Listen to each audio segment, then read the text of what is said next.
You know, after 2 straight reviews of soul-destroying misery, I think I deserve a break. Don't worry though, today's offering is still bad, but nowhere near that level of complete retardation. In fact, it falls under the blanket of so bad it's good for many. Mighty Morphin Power Rangers the movie. And considering I'm a massive fan of Power Rangers, to the point where I am well versed on the lore, I think it should be at least fun to dive into some old episodes. Though, I'll only have to reference seasons 1 and 2 of Mighty Morphin if I need to, which is kind of bizarre because this movie came out in June of 1995, and season 3 aired in September of that year, which probably confused the fuck out of a lot of kids, but I'll sit on that until a bit later. For now, let's deep dive into it.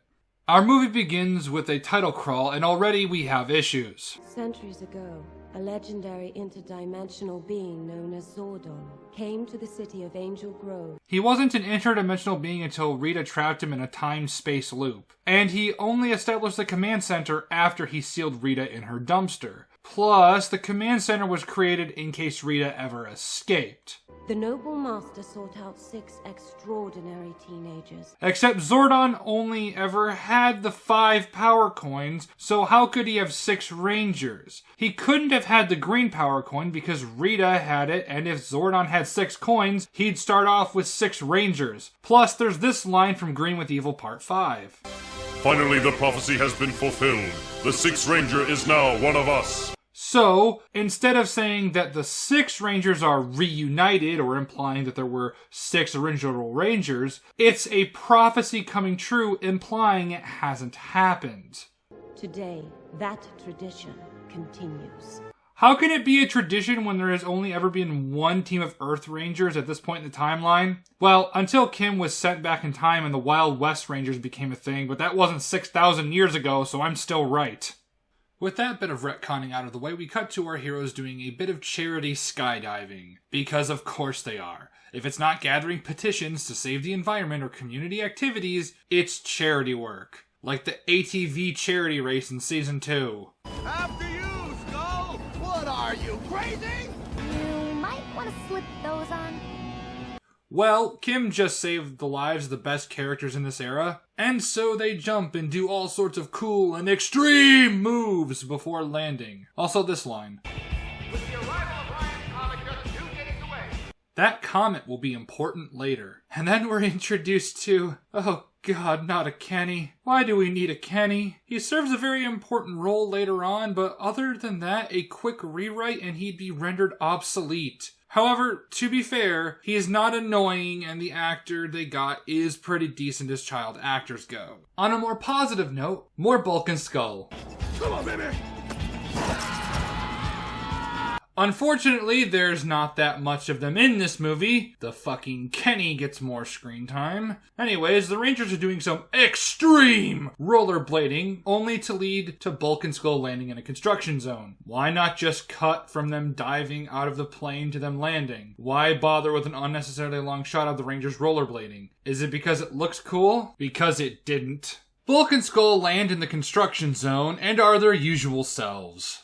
We're from the Angel Grove Building Inspector's office. Yeah, that building's supposed to be over there.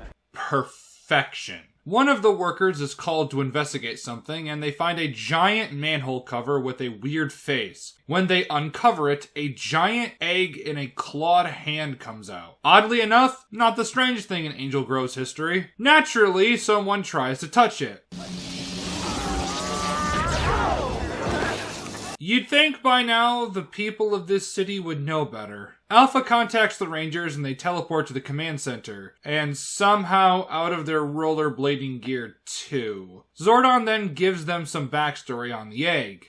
6,000 years ago, a morphological being known as Ivan Ooze ruled the world with a reign of unparalleled terror. He was on the verge of completing construction of his ultimate weapons, the Ectomorphicon Titans. A group of young warriors like yourselves lured him into a hyperlock chamber and buried him deep underground. Zordon, why didn't you teleport the egg somewhere else? Or lock the chamber so that it can't be uncovered so easily? His ectomorphicons were buried near the chamber. If Ivan escapes, he's sure to find them. Why didn't you destroy them? They have the power to conquer the universe. Man, the previous Rangers were fucking incompetent. Cut back to the construction site, and Rita and Zed finally arrive. And, wait, who the fuck are you? Seriously, this pig is in this movie and nowhere else to my knowledge. Anyways, they free Ivan Ooze.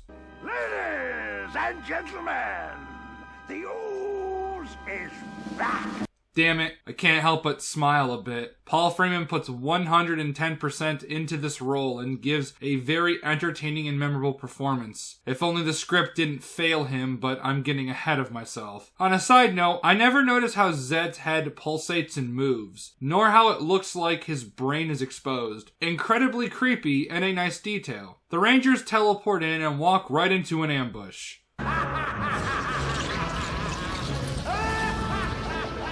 Keep this ability in mind. I'm not done with it yet. Action boy now. Action girl now. That's some excellent 90s cringe music. Why bother remixing the established soundtrack or coming up with new fight tracks that match the shows, am I right? Right behind you, Kimberly.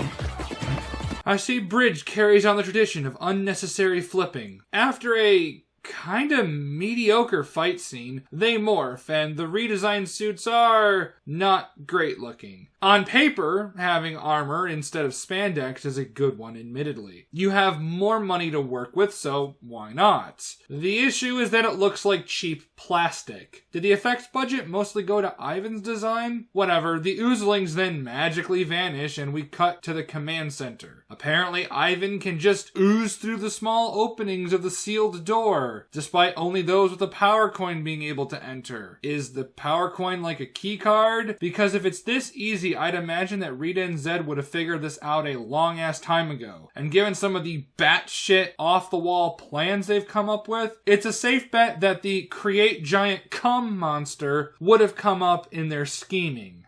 Tisms aside, this scene is actually really funny, and I do appreciate Alpha chopping Ivan. Now, if he only kept up with his hip-hop aikido, Ivan would have been absolutely fucked. All the things that I have missed! The Black Plague! The Spanish Inquisition! The Brady Bunch reunion! I question how you would even know who the Brady Bunch are, but it is a really funny line, and it's not a horrendous issue. Ivan then destroys the command center, and we cut back to the Rangers searching for the Oozlings. Activating power beam. Activating power scope. Oh boy, I like things that existed, but never mentioned or used until now, nor will be used or mentioned again. Another fight scene happens, and Jesus Christ, it's a fucking bloodbath. I get because it's purple, it's perfectly kid-friendly, but some of this shit is pretty brutal. Except for that. That's fucking retarded, and the person who thought that was a good idea should be ashamed of themselves. I mean, having his head explode into a shower of gore might have been a bit too much, but I mean, just look at this. The putties just dismantle and monsters just blew up. This is way more graphic. Anyways, Tommy does a bunch of unnecessary and gay flourishes before throwing Saba, who then circles the giant crate. You mean Oozlings, you complete fucking buffoon. And then uses his eye lasers to cut it. Why not just use the eye lasers without looking like a complete autist? No, fuck it. I'm not done with this scene yet because of these things. These rinky-dink pieces of shit are the cheapest looking props in the movie. Why is Kim even using this string-shooting dildo when she has a gun that's also a weird knife thing? Why is Billy using this inbred bastard child of a grappling hook and taser? Why is Billy even using this cheap piece of garbage when he can jump ridiculously high, like several hundred feet? Look at how fucking slow you're going, you dumbass. Could we not have thought of better toys to sell the kids dragging their parents against their will to see this pile of Syrian shit? Kim's retarded weapon at least has some appeal to it, but this dollar store string shooter? Good God, no. Yes, I know these are minor things, but when you think about them, even for the slightest moment, they make the characters look fucking stupid for choosing objectively inferior ways to accomplish something they already can with better weapons or abilities that have been established. The Rangers then lose their powers. How convenient it didn't happen during the fight, and only right after they won. They head back to the command center to find Zordon outside his tube. Why does Zordon have a physical form outside his tube? I thought the whole point of the tube was to anchor him so he doesn't, go away. But the most important thing here is, why does he look like a testicle? Do I need to censor this? Also, real glad this came out before In Space because, oh boy, the giant plot hole that would create. Rangers. Thank goodness you are safe.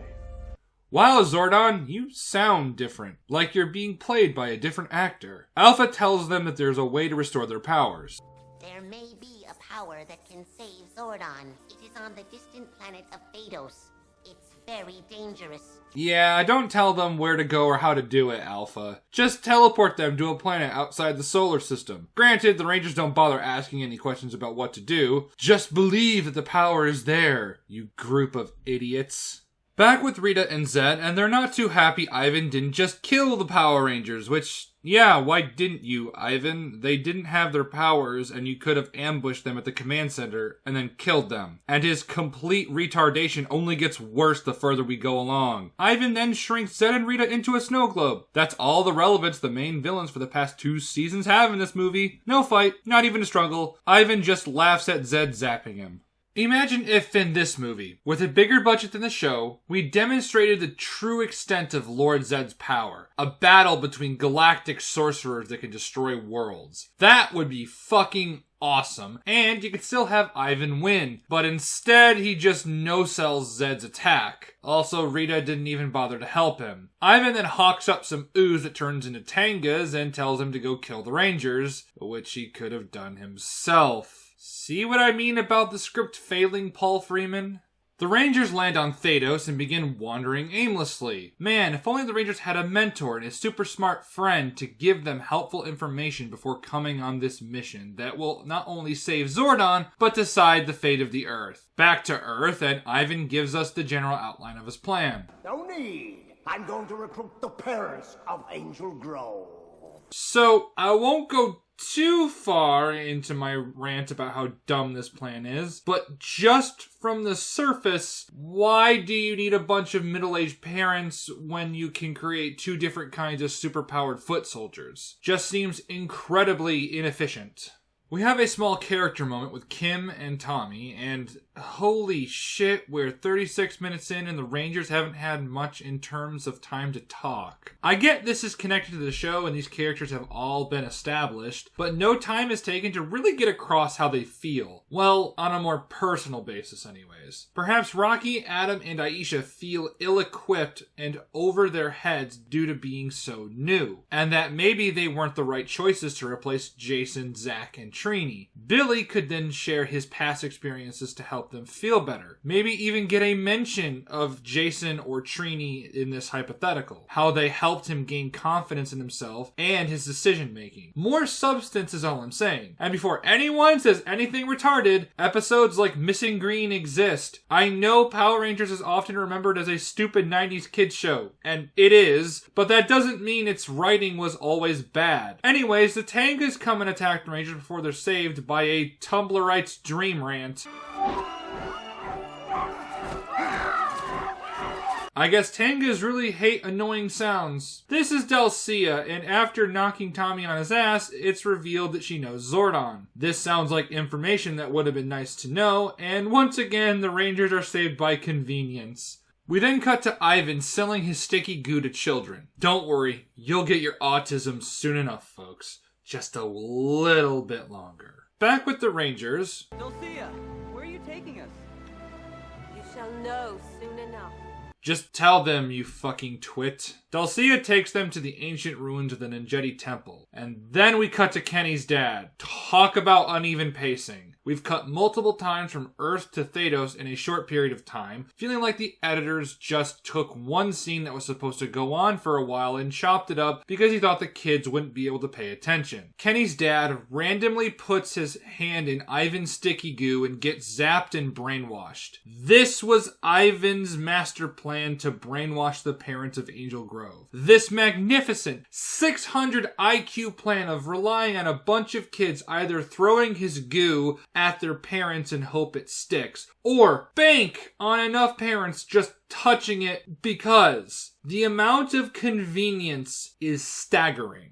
Ivan has to hope enough kids take his goo and that enough parents come in contact with it in order to make a slave labor force to dig up his goo bots. Not only that, he has to bank on all of this happening within 2 days. Why 2 days? I won't give it away now, but it involves the very important plot comet. Then you remember he can spawn 2 sets of super beings. One is capable of intergalactic flight at ludicrous speeds, and both can match highly trained fighters at their physical peak. But for some reason, this clown thinks that enslaving a bunch of mostly out-of-shape parents through a convoluted scheme of giving his goo to children and hope enough parents touch the goo so they can be brainwashed is the ideal plan. How about you just spike the water supply? Well, if for some reason we have to have the brainwashing tismery.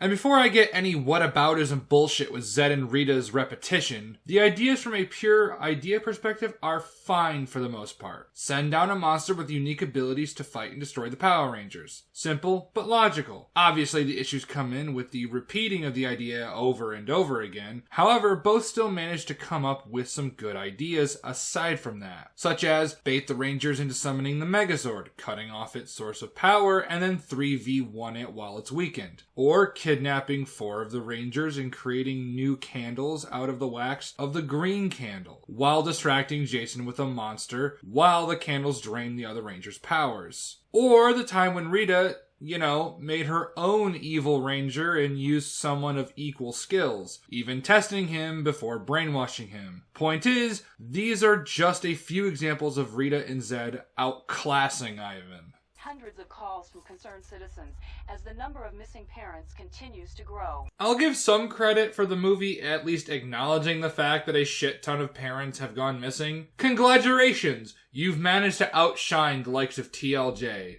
Back with the Rangers, and it's now nighttime when it was sundown the last time we were here. How long does it take to light a fire? Zordon is dying, and it's been made clear that you need to hurry. So fucking do so. Dalcia then gives the Rangers their ninja suits. Adam, what's wrong? I'm a frog. Like the one you kissed. Get a handsome prince.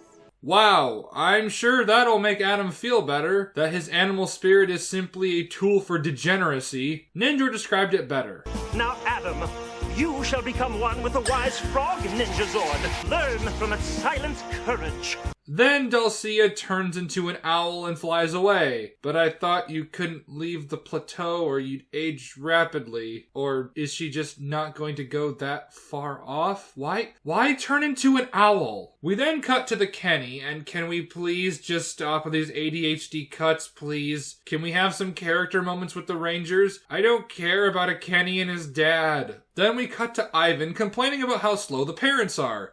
Yeah. If only you could fix that, you brain-dead pile of spooge. The Tengas return and Ivan is naturally upset they didn't kill the Rangers. When they mention Dalcia, Ivan apparently knows her and is crapping himself since she'll show them to the Great Power. Maybe you should have killed them yourself, Ivan. You had the perfect opportunity to.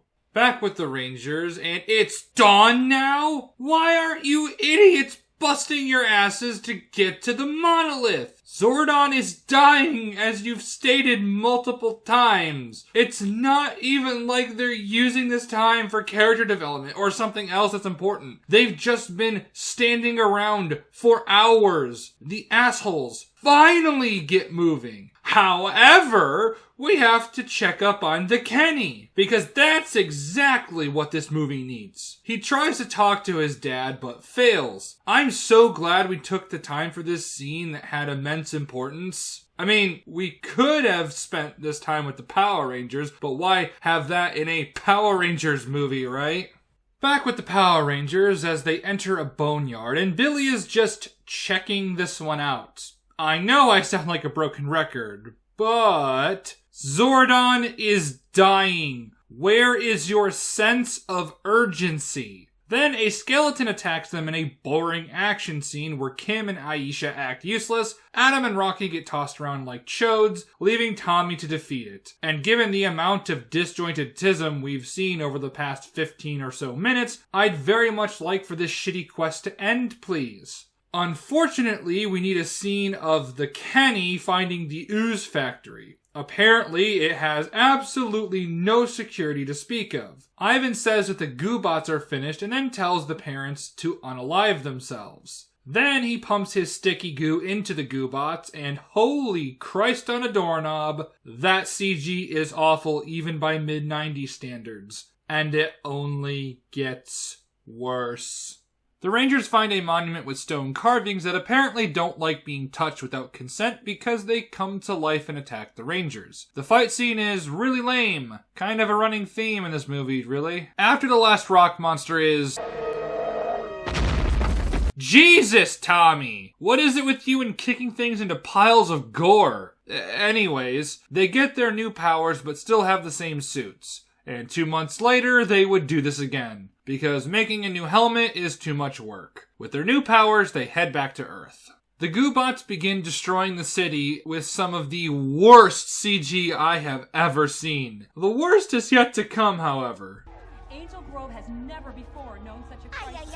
I'm sorry, what? Angel Grove has never experienced such a crisis? Did you forget the time when the Tyrannosaurus Zord attacked a bunch of civilians? Or the multiple rampages of the Dragon Zord? Or how about when a giant head in the sky and Cyclopsis eviscerated the Megazord and Dragon Zord? I'm just saying, the people seeing the Rangers Zords attacking the city and people they protect, and watching them getting their asses stomped open, would probably rank higher than what is basically a normal occurrence in this city.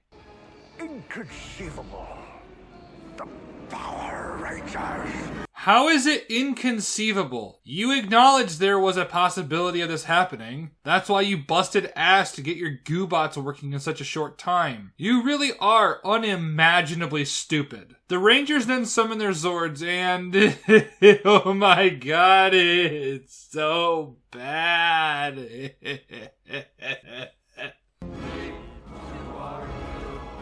Oh right, the parents are going to unalive themselves. And the kids are absolutely loving this freedom and not caring that their parents are gone. Seemingly up and left without any notice. Or worse, if one of the turds threw Ivan's sticky goo at them and they just walked away. Therapy in Angel Grove must be a booming profession with all of the psychological issues created by constant giant monster attacks. And now this. Kenny tries to convince his people and... wait, that's Bulk and Skull. Why are Bulk and Skull just shitting around? They would be right up there with the Kenny trying to get the kids to save their parents. Because despite their delinquent nature, Bulk and Skull are good at their core. Like when they tried to save a baby without a moment's hesitation. Or when they went face to face with a monster that had erased the memories of the Power Rangers right after they found out that the guys they don't really like are the Power Rangers. Fuck off.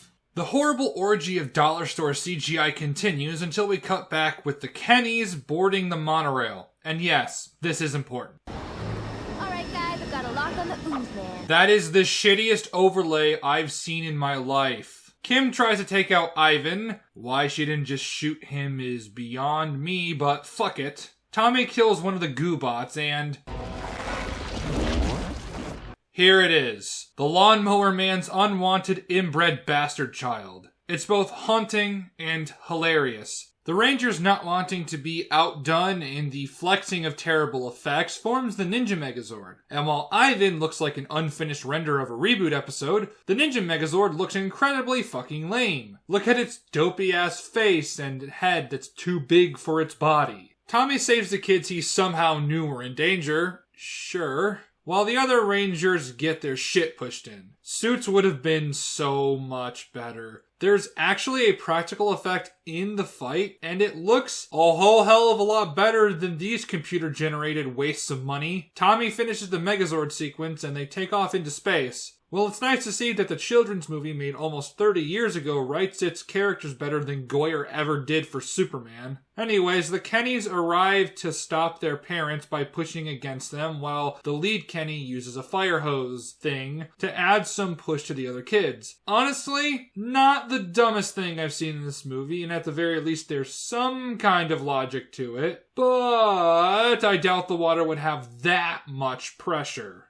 Ivan and the Rangers tussle for a bit when Aisha issues Ivan a nut check and sends him straight into the comet. I told you that the comet was plot relevant, and you know what? I don't have much issue with it. It was set up, referenced here and there, and utilized in a way that strangely makes sense. The parents are free and the Rangers head back to the command center, but they're too late. Maybe if you didn't waste your time, or if Alpha or Zordon gave you some basic guidance, then maybe you would have been here sooner. It's okay though, because the Rangers fix everything and bring Zordon back to life. Because reasons. Okay, there is a reason. To those who possess the great power, all things are possible. What does that even mean, Tommy? You're just making shit up now, aren't you? The city throws a celebration. I agree, but just wait a little longer. Your finest moment will come soon enough, my friends, and our movie ends.